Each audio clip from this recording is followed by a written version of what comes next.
कोई भूमि का टुकड़ा नहीं, एक जीता जागता राष्ट्र पुरुष है। एक बंधन की धरती है, अभिनंदन की धरती है, ये अर्पण की भूमि है, तर्पण की भूमि। इसकी नदी नदी हमारे लिए गंगा है, इसका कंकण कंकण हमारे लिए शंकर है। हम जिएंगे तो इस भारत के लिए, मरेंगे तो इस भारत के लिए। अब मरने के बाद भी गंगा जल में बहती हुई हमारी अस्थियों को कोई कान लगा के सुनेगा तो एक ही आवाज आएगा, भारत माता की जय, भारत माता की जय, भारत माता की जय। भारत इतिहास स्वाधीनता संग्राम में गोटे महान जननायक जहाँके आम पढ़ा क्या विषय सुभाष चंद्र बोस। जदि कहवा आज भारत 75 वर्ष संपूर्ण फुल होइछ नहीं आ यही समय आम आज पालन करुचे आजादी की अमृत महोत्सव, हर घर तिरंगा। किंतु तिरंगा आज जो लहरुची आज सारा देश रे जो स्टैंडिंग अच्छी किंतु केते केते महान पुरुष अच्छा, अनेक महान पुरुष जाइछन्ती, अनेक महान पुरुष किछि काम करछन्ती। किंतु आज आम जो जय हिंद नारा लगाऊे से जय हिंद नारा भितर जो महान जननायक हाथ अच्छी से होती किए सुभाष चंद्र बोस। मन प्रश्न आसियो जिते आम कौन देश स्वाधीनता संग्राम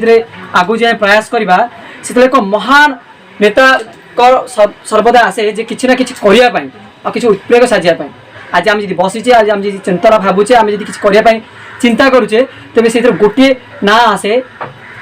सुभाष चंद्र बोस बा नेताजी। तेज से नेताजी वार्ड हेबापाई बा से शब्दटी तैयारी हेबापाई तांको अनेक साधना अनेक कर्मवीर सहित काम करने पड़ी। तेज आज आम तुम मानक जो जय हिंद नारा आज जो अच्छी तुमको दिल्ली चलो डाकरा आ जो कह जाए तांकर प्रति रक्तबिंदु तैयारी सैन्य आजाद हिंद फौज गठन विषय में टोटाली कौन करिया शेष करवा टोटाली जीवनी आरंभ कर शेष युद्ध पर्यटन आम कौन करिया वर्णना करिया। तो मन में प्रश्न हुए आम आज जो ओडिशा रे बास करुचे पवित्र उत्कल भूमि ना नहीं आ से उत्कल भूमि भितर कटक सहर जन्मग्रहण करते किए सुभाष चंद्र बोस जन्मग्रहण करते केते मसीहा 1897 मसीहा जनवरी मास केते 23 तारीख के तारीख बोले से जनवरी 23 सुभाष चंद्र कौन करते जन्म होते कौड़े आमर ओडिया बजार कटक सहर एक सम्राट परिवार जहाँकि परिवार बहुत धनी भी थे, प्रगतिशील भी था। बापा जड़े वकिलाती भी थे, बापा जन कौन थे पे वकिलाती करते से जो जन्म होते पे आज आम म्यूजियम करछे नेताजी ता सहित फैमिली रे जो परिवार पिलादिन ओल्ड फोटो भी तुम देखिपार पे ओके मेंबर एठी होछन्ती पिला माने ए राइट साइड अछन्ती पिला कि हमरो नेताजी सुभाष चंद्र बोस ये होछ तांको फैमिली मेंबर तांको बापा तांको मां और तांको परिवार। तबे तांकर जो चिंताधारा थिला पिला माने जो फाइट करियर जो इंटेंसिटी भारत और इंग्रेज मानस विरुद्ध जो स्लोगान थिला से प्रथम जेते रेभेन्सा कॉलेजिएट रे नाम लिखिथिले और सेठी से हॉस्टल होया समय खुदीराम बोस को शहीद दिवस पालन करते हॉस्टल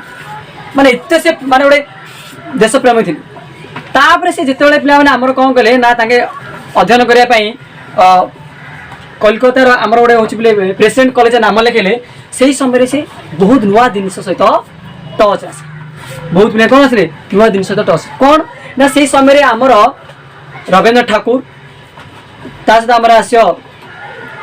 महान परमकृष्ण हंस तापर आम आस रामकृष्ण आमर आस कि स्वामी विवेकानंद इमिति महान पुरुषों जो थ्योरी जो फिलोसफी जो आइडियोलॉजी थिला ताको से कैप्चर कले ता सहित से जो नूतन नूतन गढ़ी उठी जननायक लेनिन भाया ता सहित आमर अच्छा पिला किए ना गार्बल्डिट मुस्तफा कमाल ता सहित से ही समय दुईटा विप्लव आरंभ होता फराज विप्लव जोटा कि आम नवम क्लास पढ़ते फराज विप्लव आर हूँ आमेरिकार स्वाधीनता संग्राम ये दुईटा विप्लव रू से आरंभ करें जदि अमेरिका भली रूस भली लोक मैंने निज माटी निज देश किसी कर आंदोलन करी तेज आम कहीं यही समय पिला माने मन पड़े जहाँ कि आम एपीजी आमर जो सॉरी एपीजी नहीं आमर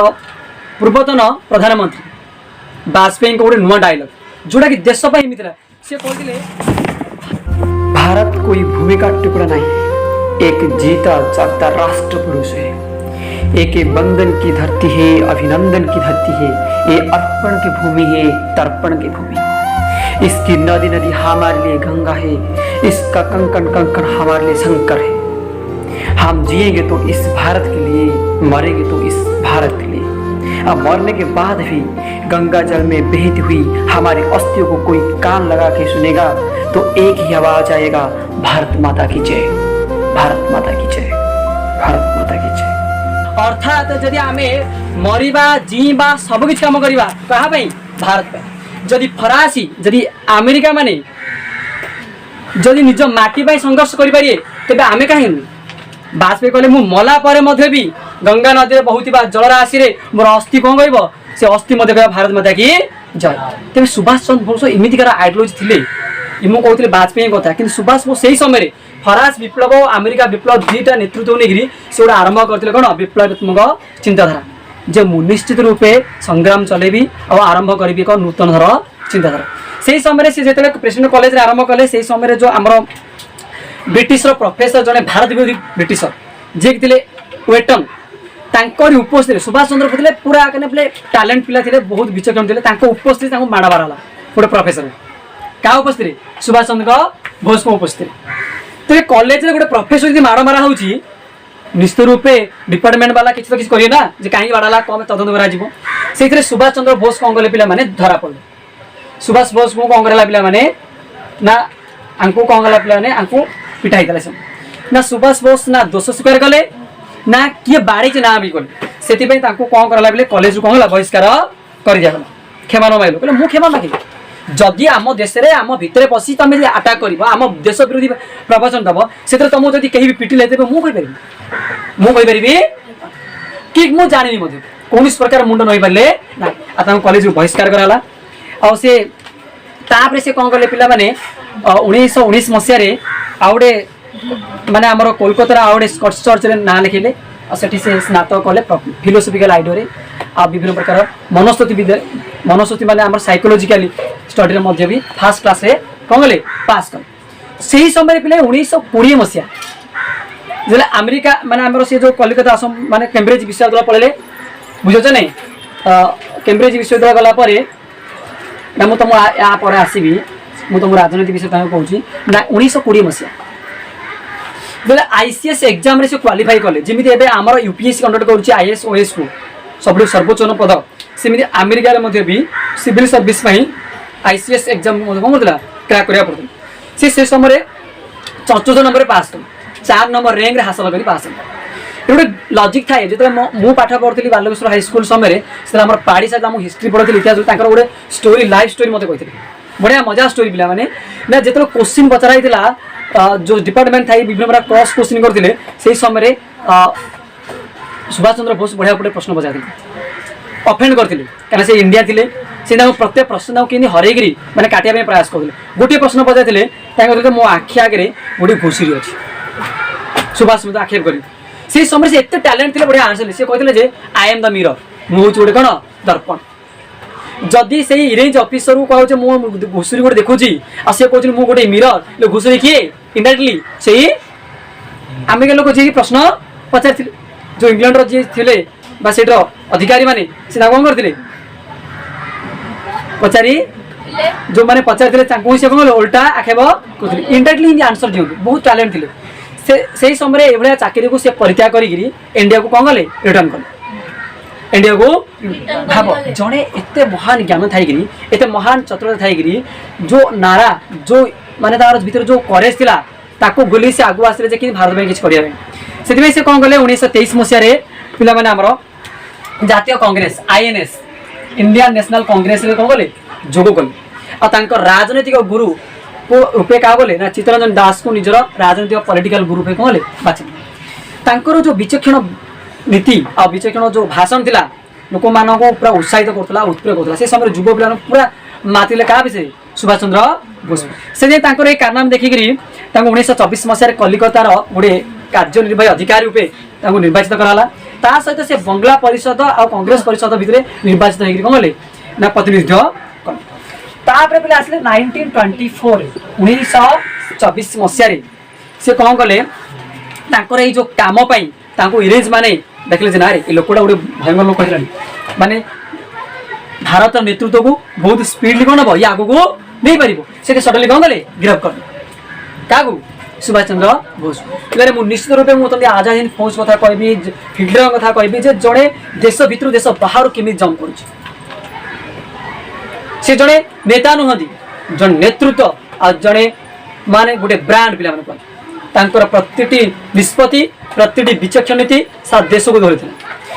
1924 मसीहा तांको अंग देला पिला माने गिरफ्त करी कोठी पठाई देला पिला ने ना बर्मा मंडल को पठाई दिया कोठी पिला माने बर्मा मंडल बर्मा माने सेतेले मंडल माने ना हमर देख कहले मणिपुर मिजोरम तामरे हमर समुद्र से मंडल बर्मा समुद्र पास कला परे तांको ई जेल को अंग देला पिला ने पठाई दिया गेला तापर से जेतेले जेल रो आसला परे तांको जो दबदबा थिला तांकर जो नीति थिला डस्टर कह दे आ से नीति पई तांको कोन कर दियाला पिला माने से नेतृत्व मिले जातीय कांग्रेस आ से कोन कले प्ले 1939 मसे 1939 रे त्रिपुरी रो से कोन कले सभापति रूपे निर्वाचन हले किंतु सेकेंड रे 1939 मसिया रे सेही मास रेगा पिला माने जो अधिवेशन पई से कोन कले द्वितीय थर पई हेले निर्वाचन हेबा पई प्रयोग कले किंतु तांकर जो थिला गांधी जींकर आउ सुभाष मो नीति गांधी जी कहउथिले जे कोन सत्य अहिंसा किंतु सुभाष मो नीति थिला ना सत्य अहिंसा रे केबे भी भारत स्वाधीनता पाई परिबो ना स्वाधीनता पाया पहला आम हक लड़िया पहला आमको संघर्ष करिया पड़ियो प्रति उत्तर देवा पड़ियो तबे निश्चित सेति से कौन कले ना अपोजिशन रे गोटे कौन कले पार्टी गठन करिया पई प्रयास करते किंतु से पार्टी गठन करिया पूर्वरु से जातीय कांग्रेस सहित मतभेद हेबारु से कौन कले परित्याग कले आ से निजे आसिगिरी पिला माने कौन कले ना से 1939 मसिया मे मास रे गोटे निजस्व राजनीतिक दल गठन कले कोन फॉरवर्ड ब्लॉक कौन कले माने फॉरवर्ड ब्लॉक गठन से कले बुझे मैंने ये से बर्मा रे मु तुम जो कहती मेंडेल माने से समय देख केमी निर्यातना भोग करते केमी परिस्थिति लोक मैंने रोचे माने जेल खटिला तेरे आज यदि कह देश जी स्वाधीन होती जनक ना कि दिजन ना महान महान नेता आ महान महान लोकंर बलिदान आज आम कहे ना स्वाधीन पाइचे ये कौन सी जिगर ना जे प्रति रक्त जे जवाहरलाल नेहरू तापर आसवा आमर इंदिरा गांधी हो कि महात्मा गांधी हो कि किसी गणा हाथ गणित नेता द्वारा आज स्वाधीन पाइनि स्वाधीन पाए पहले आरंभ कले आमर आदिवासी आरंभ कर संपूर्ण भारत वर्ष लोक मैंने कौन कर पिलानी आंदोलन में भाग नहीं प्रति रक्त ही आमर कहे देश स्वाधीन होती तेज यही जो महान व्यक्तित्व ओडिशा जन्म नहीं पूरा देश लहरी मार्ता लोकटी निजे गोटे राजनीति दल गठन कले ता फरवर्ड ब्लॉक आठू आरंभ होला राजनीतिक कैरियर 1940 जुलाई 2 तारिख में सुभाष बोसकर यही जो निजस्व राजनीतिक दल गठन कले यही दल गठन करे तो एक जी पॉलिटिकल वे देखा आईएनएस इंडियन नेशनल कांग्रेस भी बहुत बड़ विपद था कहीं से समय जो तेज थिला लोक इंडियन नेशनल कांग्रेस सहित इंग्रेज मान भल संपर्क केमी थिला कौन इंग्रेज मान भी भय है जदि यही लोक आसो आम जो एवं जो एमान को दबे दबे रखुचे ये आ दबे रखे ना पूरा निया लगे चिंगारी लगे बुझुच नहीं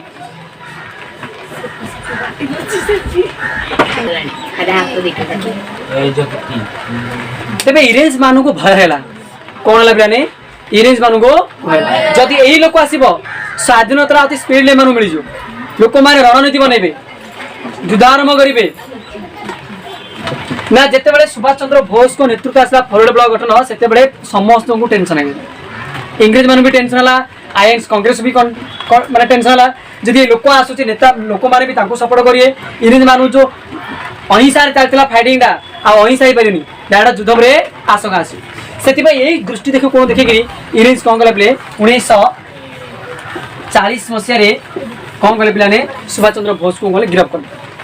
जुलाई तारीख 2 तारीख दिन बुझे नहीं और जो नीति कौन कले घरे ही बंदी करी कौन कर पिलाने रखिले क्या सुभाष चंद्र बोस किंतु जो नेता जो जिगर थिला जे मु किछि करिबी देश पई किछि आगु नेबी आ देश पई किछि बढ़ेबा में प्रयास थिला तबे से घरे बसे तो केबी पसंद लागि परिबा सब किछि सर्वस्व करजिनी संघर्ष चिंताधारा नॉलेज सब किछि से समर्पण दी दिजिनी तबे से आरंभ कले प्लानिंग कले जो नजरबंदी थिले घर भितरे से प्लानिंग राति राति कले फेरा भागो लागि आ से फेरा लागि प्रथमे देखो गुटी नेता को ना एबे देश रे किछि कर परिबो ना देश रे मते करिया पई सुযোগ मिल पारिबो ना इमिति ही अहिंसा नीति चलियो कारण गांधी जी को दबदबा थिला नेहरू को भी दबदबा थिला तेरे मोर ए थिंकिंग को इंग्रेज माने मते कौन करे इमिति ही गिरफ्त करबा को चांस सेते से कौन करे राति राति फेरिया पई ताकि कोर्ट पिला माने से जितले 1941 मसिया 1941 मसिया जनवरी 26 तारिख रे भारत सीमा अतिक्रमण करी अफगानिस्तान सोवियत रूस एमिति कोड़े बेले ना जर्मनी माने यही जो माने जड़े इंडिया रु संपूर्ण जर्मनी जोड़ा कि जर्मनी राजधानी ब्रिटेन से हिटलर जो शासन थिला से ना एबे शत्रु का शत्रु मित्र होता है से समय जो द्वितीय विश्व युद्ध चली से द्वितीय विश्व युद्ध रे मित्र शक्ति त्रिशक्ति अलग अलग थिले और से समय जो जर्मनी आउ इंग्लैंड फ्रांस एमाने गोटे अलग थिले जापान आउ जर्मनी एमाने इटाली गोटे लाइन अलग थिले ये कहे मु जर्मनी सहित कौन करी मेंट करी जर्मनी मु सपोर्ट देबी एमानो कौन करी मु अटैक करी से से कौन कहते गोटे से समय भाव से समय इंडिया रे क्रॉस करी मुसलमान भेष रे पासपोर्ट बनैकरी भिन्न भिन्न पासपोर्ट बनैकरी जर्मनी शहर पहुँचवा और से जगह पहुँची हिटलर मिसवा गोटे बहुत बड़ा अचिवमेंट था और सी कौन करते ना जिते सी कौन करते मार्च 25 तारिख रे मार्च मास मैंने के ना 25 रे जर्मनी रे पहुँची जोड़े कि बर्लिन शहर रे और से पहुँची से जर्मनी सरकार सहायता रे फ्री इंडिया आर्मी जो कहते स्वाधीन भारत सैन्य बाहिनी गठन प्रतिष्ठा करते किए सुभाष चंद्र बोस से समय जो समय अहिंसार नारा लगे आम दियो स्वाधीनता दियो आम भिक मारा आगुले से ही समय भारत को एक सशस्त्र करने सैन्य बाहिनी तैयारी करते किए सुभाष चंद्र भाव गोटे देश रु जाकर अनेक देश भितर पहुँचवा से समय पुणी गोटे आर्मी गठन करवा गोटे बहुत बड़ा आते पिला माने सैन्य मान द्वारा से जो इंग्लैंड द्वारा जो अटैक होते भारतीय लोक मैंने गांधीजी कथार छाड़ा ना नहीं युद्ध करने से जर्मनी को बंदी रखी और सेठी कौन कले बंदी होता लोक मान आणिकी से भारतर सैन्य तैयारी कले अभिवादन नहीं से कौन कले ना जय हिंद नारा लगे आज आम जो हिंदू कहूचे जो हिंदू नारा लगाऊे से हिंदी और से हिंदू आज आम हिंदू पिला माने गोटे गर्व और गौरव गोटे प्रतिष्ठार मूल मंत्र होची कौन हिंदुस्तान से कह जाए निज सुख पाई जात नुहे हिंदू देश पाई हिंदू प्रतिरक्त बिंदु कौन कहने निज सुख पाई जात नुहे हिंदू देश पाई हिंदू प्रतिरक्त बिंदु ये जिनसा पे गोपबंधु कहते हिंदू निज पाई जात है से प्रति देशर प्रति माटी प्रति ममता प्रति लोकों भीतर थिबा भावना को तैयारी करने जन्म नहीं आम निज स्वार्थ नहीं आम कल्चर आम संस्कृति आम परंपरा सब उत्कृष्ट से समय रेडियो प्रतिष्ठा करते माने प्रथम रेडियो जहाँकि भारत स्वप्न था से समय से कौन ना जर्मन रो निजस्व रेडियो कर भारत को एक गुप्त वार्ता देते ओके आते 1942 मसीहा मैंने कहते फेब्रुआरी 19 तारीख फेब्रुआरी 19 तारीख से कौन भारत प्रथम रेडियो से स्थापन करते देश बाहर जर्मनी जेहेतु से ही समय जर्मनी जो नीति थिला जो आक्रामक नीति थिला सुभाष चंद्र बोस को किसी खास लगला कि गोटे षड्यंत्र बासना लगे कहते मो देश स्वाधीन में आसी कि एम भर मो देश को आटाक कर भी प्लानिंग रोचे से कौन कले ना जर्मनी सहित हिटलर सहित गोटे कन्फर्मेसन कर हिटलर कहे तुम मुझे डायरेक्टली भी सहयोग करें तुम गोटे कम कर जापान को जो तुम से इंडिया को आटाक करने बहुत सुविधा हम जर्मनी सहर भारत को आक्रमण करने इंग्रेज मान विरोध में बहुत बड़ा माने लंबा रास्ता हो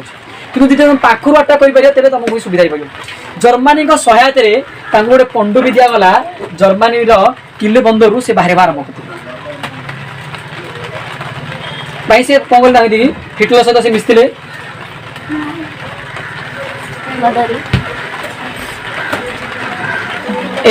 साइलेंस एवरीवन तेज आजाद हिंद रेडियो प्रतिष्ठा है जर्मनी सहायता से कौन कले ना जापान को गले कारण से एशिया जो जापान था भारत अटक बहुत सुतला आ समय आरंभ है एक आजाद हिंद फौजर गठन नुआ जदि आम कह पाने आजाद हिंद फौज गठन करवा पूर्व पिला माने जापान रही रासबिहारी बोस जी कि प्रथम से आमर गोटे भारतीय जातीय आर्मी बाहिनी गोटे गठन करते ଆଉ ରାସବିହାରୀ ବୋଷ ଦେଖିଲେ ଯେ ଏମିତିକାର ଗୋଟେ ବିଚକ୍ଷଣ ନେତା, ଏମିତିକାର ବିଚକ୍ଷଣ କ୍ୱାଲିଟି ଥାଇକି ହିଟଲର ସହିତ ଯଦି ମିଶି ପାରୁଛନ୍ତି, ତେବେ ନିଶ୍ଚିତ ରୂପେ ଆଜି ମୁଁ ଯେଉଁ ଜାପାନରେ ଯେଉଁ ଯୁଦ୍ଧ କରୁଛି ଭାରତ ବିରୁଦ୍ଧରେ ପାଇଁ, ଯେଉଁ ଇଂଲଣ୍ଡ ଭାରତରେ ଥିବା ଇଂଲଣ୍ଡ ବିରୁଦ୍ଧରେ ତାଙ୍କେ କ'ଣ କରିବେ ମଜବୁତ କହିପାରିବେ। ସେଥିପାଇଁ ତାଙ୍କୁ କ'ଣ ଇନଫର୍ମେସନ ମିଳିଲା। ଆଉ ସେଇ ସମୟରେ ପିଲାମାନେ କ୍ୟାପ୍ଟେନ୍ ମୋହନଙ୍କ ସହାୟତାରେ ଜାପାନରେ ରାସବିହାରୀ ବୋଷ କ'ଣ କରୁଥିଲେ ନା ସୈନ୍ୟକୁ ମଜବୁତ କରୁଥିଲେ। କାହା ବିରୁଦ୍ଧରେ କାହା ସହାୟତାରେ ପିଲେ କ୍ୟାପ୍ଟେନ୍ ମୋହନ, ଇଏ ହେଉଛି ପିଲେ କ୍ୟାପ୍ଟେନ୍ ମୋହନ, ଇଏ ହେଉଛି ପିଲେ କିଏ କ୍ୟାପ୍ଟେନ୍ ମୋହନ। ଆଜାଦ ହିନ୍ଦ ଫୌଜ ଗଠନ ହେବାର ସେଥିରେ ଆଜାଦ ହିନ୍ଦ ଫୌଜ ନଥିଲା ପିଲେ, ସେତେବେଳେ ରାସବିହାରୀ ବୋଷଙ୍କର ଗୋଟିଏ ଆର୍ମି ବିଭାଗ ଥିଲା ଯେଉଁଥିରେ କି ଜାପାନରେ ଜର୍ଜରିତ ହେଉଥିବା ଭାରତୀୟ ସୈନ୍ୟମାନଙ୍କୁ ନେଇକରି ସେ କ'ଣ କରିଥିଲେ ବନେଇଥିଲେ ଇଂରେଜମାନଙ୍କ ବିରୋଧରେ। ନେତାଜୀ ଆସିଲେ, ସୁଭାଷ ଚନ୍ଦ୍ର ବୋଷ ଆସିଲେ କୋଉଠୁ ପିଲାମାନେ ନା ସେ ପ୍ରଥମେ କିଲେ ବନ୍ଦରରୁ ଆସିକିରି କୋଲେ ଜାପାନ ଟୋକିଓ ସହରରେ ପହଞ୍ଚିଲା ପରେ ସେ କ'ଣ କଲେ ନା ଲୋକମାନଙ୍କ ଭଲ ପାଇବା ଆଉ ଲୋକମାନଙ୍କ ନେତୃତ୍ୱରେ ଦୃଢ଼ ନେତୃତ୍ୱରେ ତାଙ୍କୁ ନେତାଜୀ ବୋଲି ସମ୍ବୋଧନ ବି କଲେ। ଆଉ ତାଙ୍କର ଯେଉଁ ଥିଲା ସେଇ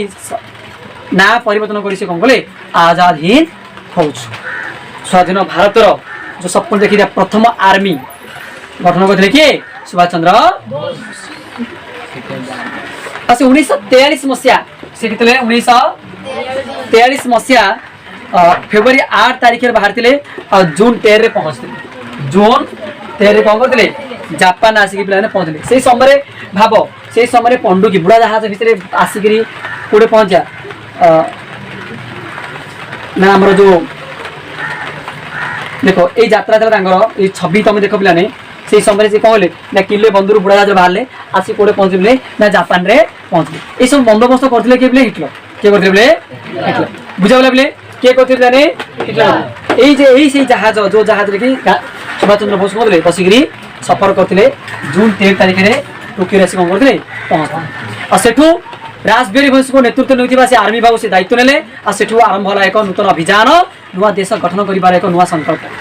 ଯାହା କୁହାଯାଏ। ଆଉ ତାଙ୍କୁ ସେଠି ସୃଷ୍ଟି ହେଲା ନେତାଜୀଙ୍କର। ସେଇ ସମୟରେ ସେ ନେତାଜୀ ନଥିଲେ, ସୁଭାଷ ଚନ୍ଦ୍ର ବୋଷ ଥିଲେ। ଆଉ ସେଠି ଯେଉଁ ତାଙ୍କ ନେତୃତ୍ୱ ନେବା ଶୈଳୀ ତାଙ୍କୁ ନାଁ ଦିଆଗଲା ବେଳେ ନେତାଜୀ। ଆଉ ଏଠୁ ଗୋଟେ ବହୁତ ବଢ଼ିଆ ଜିନିଷ ଥିଲା ପିଲାମାନେ କହିବି, ଯେଉଁଥିରେ ତାଙ୍କର ଯେଉଁ ସେଇ ଗ୍ରୁପକୁ ଚାରିଆରି ଭକ୍ତ କରିଥିଲେ। 4ଟା ବ୍ରିଗେଡରେ ସେ କ'ଣ କରିଥିଲେ ବିଭକ୍ତ। କ'ଣ କ'ଣ ସେ ବ୍ରିଗେଡ ଥିଲା ପିଲାମାନେ ନା ଗୋଟେ ଥିଲା ପିଲାମାନେ ଗାନ୍ଧୀ ବ୍ରିଗେଡ,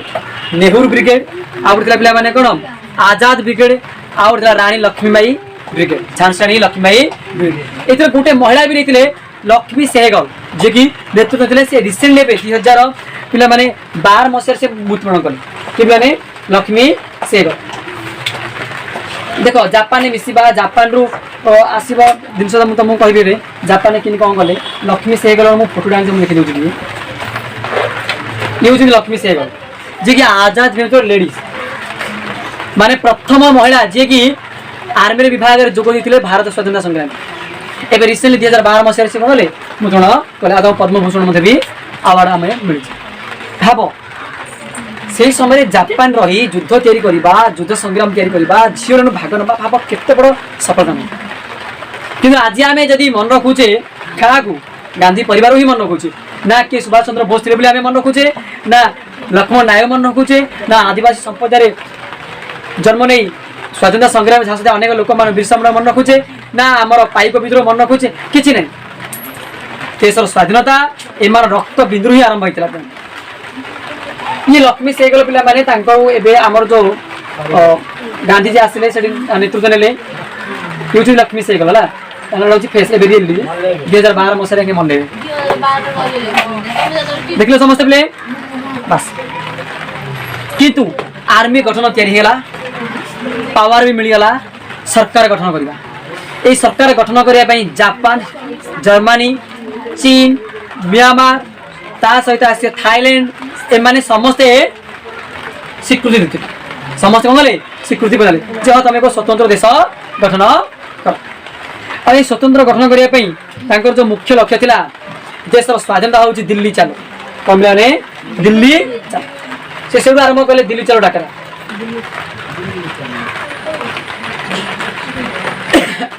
କମିଲାନେ ଦିଲ୍ଲୀ ଚାଲ ଡାକରା। ସେ କହିଲେ ତାଙ୍କର ଯେଉଁ ସବୁଠୁ ମେନ୍ ଡାଇଲଗ ଥିଲା ମତେ ତମେ ରକ୍ତ ଦିଅ ମୁଁ ତୁମକୁ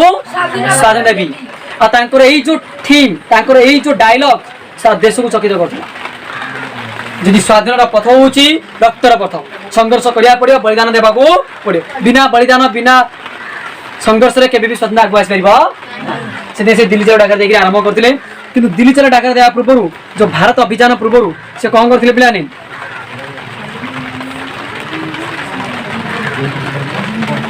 ना जो जापान मान सहित मिसी थिले से जापान सहित मान तांकर जो जापान मु तुम पूर्व गोटे इमेज देखौली और तांको ना थिला पिले जापान रो टोजो बुझले पिले कोन थिले तांको ना जापान रो टोजो विषय में हमनी कहउथिले बे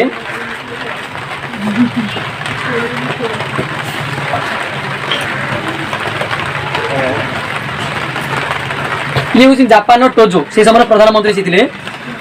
कंप्रोमाइज करके से दुटा रेडियो स्थापन करते रेडियो माने कम्युनिकेशन करने जे आर्मी विभाग सहित केमती कम्युनिकेशन कर वार्ता दि जाए आज कले सहित किसी जो प्रतिश्रुति जहाँकि युद्धस्त्र युद्ध सारंगमी खायापाई मन सब दिगला से आरंभ कले नुआ यात्रा नुआ गठन प्रति 1943 नवेम्बर 6 तारिख बोले जापान सरकार आनुष्ठानिक भाव अंडमान निकोबर द्वीपपुंज अंडमान निकोबर द्वीपपुंज से धीरे द्वीपपुंज अत्यार कले आ से धीरे द्वीपपुंज से ना देथिले कोन प्लान गोटे होची शहीद आउडे स्वराज कौन देबले शहीद आउ स्वराज शहीद आउ स्वराज देखो ये होची पिला हमर अंडमान निकोबर द्वीप भारत टी साइड रछि बंगोपसागर रे ए जो आसी हम अंडमान निकोबर द्वीपपुंज ए द्वीपपुंज रे से ना दिले स्वराज द्वीप आउडे शहीद द्वीप ये होची गांधी जी प्रथम अचीवमेंट थिला जे अंडमान निकोबर द्वीपपुंज से कोन करथिले कब्जा करथिले 1940 मसीह एप्रिल मासरे आजाद हिंद फौज तत्कालीन ब्रह्मदेश म्यांमार पिला माने म्यांमार को अटैक करथिले कारण म्यांमार मध्ये का अधीन थिला इंग्लैंड मानर अधीन थिला आ म्यांमार कोहिमा पिला माने कोन थिले बोले कोहिमा अधिकार करी सेठी कोन होथिले पिला जातीय पताका उतोलन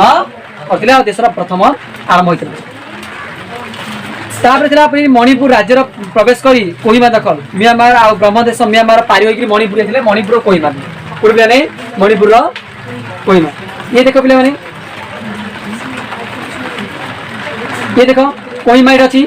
ये होछि पिला कोन कोहिमा और इंफॉल पिला कार राजधानी पिला नै ना मणिपुर राजधानी होछि कोन इंफॉल मणिपुर राजधानी होछि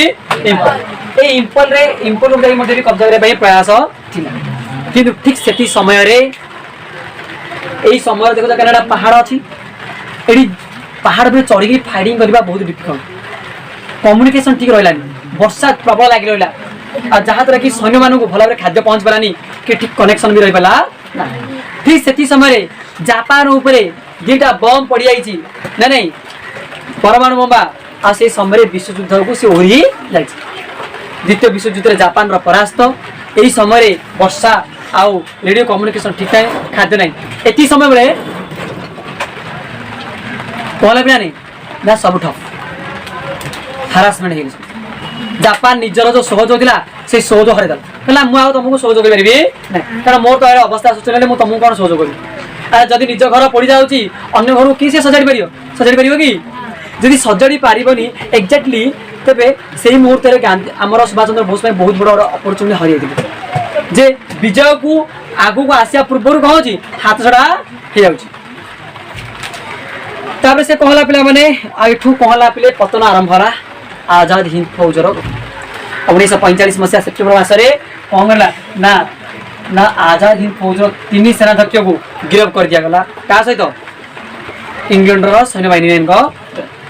5 तारिख दिन दिल्ली लाल किला अनुष्ठानिक सामरिक अदालत अनुसार गिरफ्त कर आजीवन जेल दंड भोगिया निष्पत्ति निया किंतु यही समय देश सारा जड़े देश बाहर जाई देश बाहर रही संग्राम चलैकरी सैन्य गठन करी अटैक करी इंग्रेज दोहरी दूची दिल चटाक देखिए तेज आम किसी करें आम आखि सामने बंदी बनाई हत्या कर सही पार ना देश सारा नारा लगिला आपको संबोधन करने जवाहरलाल नेहरू भी बाहर भुलु भाई साहा समस्ते संघर्ष कले जो वकिल मैंने ना केवे भी दिज्व ना एम कौन प्रकार दंड दिज्व से संघर्ष कले और समस्त को निश्चित रूपे सामरिक भाव 1946 मसीहा जनवरी मसने एम कौन कला बेने मुक्त कर दिगला और से समय जो भाई सर लॉर्ड वेवेल अनुसार कौन खलास कर दिया कि मन में प्रश्न हो सुभाष चंद्र बोस गले कड़े ए भर गोटे बहुत बड़ा प्रश्न सृष्टि हो जो नेता द्वारा एत काम आरंभ है देशपाई संघर्ष आरंभ है से गले कड़े समस्त मन में प्रश्न आसुना नहीं से कौन पे ना 1945 मसीहा अगस्त मास 18 तारिख दिन से जर्मनी जापान रही गोटे सहर फर्मोजटो टोकियो को जाते जो जहाज रे और से जहाज विमान क्रैश हो हत्या होली कहुए किंतु प्रकृत में हत्या ना दुर्घटना ना षड्यंत्रकारी आज भी किसी भी कहूँ ना जना पड़ो मुझे तुमको कहली कोहिमा इम्फल पाखे केमी माने पहाड़ इलाका अच्छी सहयोगिता बहुत विपद हारे हारी दे से समय देख पे मैंने तुम इम्फल कहूँ से समय जो युद्ध करते जो रणनीति करते जो स्ट्राटेजी थी से समय गोटे अलग प्रकार लोक मैंने केमी संघर्ष करते केमी युद्ध करते तार परिणाम तुम छवि देखिपार से समय केमी फाइटिंग करते माने एत माने डिफिकल्ट था से सहयोग करवा माने बहुत कष्ट था यात्रा कर तथापि से माने जो कोहिमा तुमको कहती कोहिमा जो अटैक होता फायरिंग होता ये समय आम इंडिया आर्मी माने तैयारी करते जो संघर्ष बलिदान आज भी चिरस्मरणीय अटे किंतु कह जाए सुभाष बोसर हत्या ना एक दुर्घटना आज भी एक सी गोटे थ्योरी ये रही शुणा जाए सुभाष चंद्र बोस यदि जीवित रहते तो भारत गति कुआड़ जाता जो बलिदान को हत्या कर ना गोटे मिथ्या प्रयास कर ना जीवित थिले भारत वर्ष को आनी दि जाए कौन थी कन्स्टिट्यूशन थी मन कि एमतीकार व्यक्तित्व जे कि 1945 मसीहा अगस्त 18 तारिख देहांत हो घोषणा कर दिगला जापान तेज प्रकृति में कौन मरी ना तेज एमतीका देशभक्ति एमतीका गोटे नेतृत्व एमती गोटे स्ट्रंग पर्सनालीटी भारत में केबे भी देखा मिल पार आज इतिहास रे आज आम बसीचे जगह आम ट्यूशन एरिया बस पाठ पढ़ी पारे आज आम पाखे प्रोजेक्टर अच्छी आम पाखे छात अच्छी आम पाखे सबकि अच्छी हूँ आम कम कर कि आज गोटे स्वाधीन भाव बंचार राह से बलिदान आज आम पहुँच पार्छ से कहुए इतिहास रे हरई प्रत्येक पंक्ति आम एक नूतन जागरण सृष्टि कर पंक्ति भितर आम निज निजे मन रखा पड़े जे हाँ ए व्यक्तित्व पाखे किसी कौन अच्छी सामर्थ्य थिला ए व्यक्तित्व आम कौन कर किसी तो देखिए जहाँकि आज आम अस्तित्व में भारत वर्ष जीवन सक्षम भाव कौन कर जीवन अतिबाहित तेरे महान व्यक्ति जो बाणी थिला जो स्लोगान थिला जे जो संघर्षमय जीवन थिला आज किए नहीं आज तो समस्त निज निज चलापथ अच्छी अनेक चैनल देखी दियो अनेक थ्योरी अनेक न्यूज चैनल भी विषय बहुत तर्जन करता कहीं नेताजी को भारत को आनी दिगला ना ये कौन कांग्रेस हाथ थिला ना प्रधानमंत्री निशा थिला ना पद निशा थिला ना कौन निशा थिला ना देशर गति कुआर थिला ना तांको पछारे किए जासूस लगे थे आज भी प्रश्न बाछी प्रकृति कहीं जमी कि आमर प्रधानमंत्री शास्त्री जी जमी मृत्यु सेमती सुभाष चंद्र बोस मृत्यु गोटे थ्योरी ही एमती एक महान व्यक्तित्व विषय आम आज पढ़ले जहाँकि तुम भी दरकार आ प्रत्येक भारतीय मान दरकार आम केमी जाना जे महान नेता थे कौन ये तुम गोटे नुआ थ्योरी पे मैंने समस्त जब भल लगुच निश्चित रूप कौन करें लाइक तुम हाथ में सब्सक्राइब भी तुम हाथ में कि चैनल को देखो तो शेयर करो लोग शिखा ओके जय हिंद।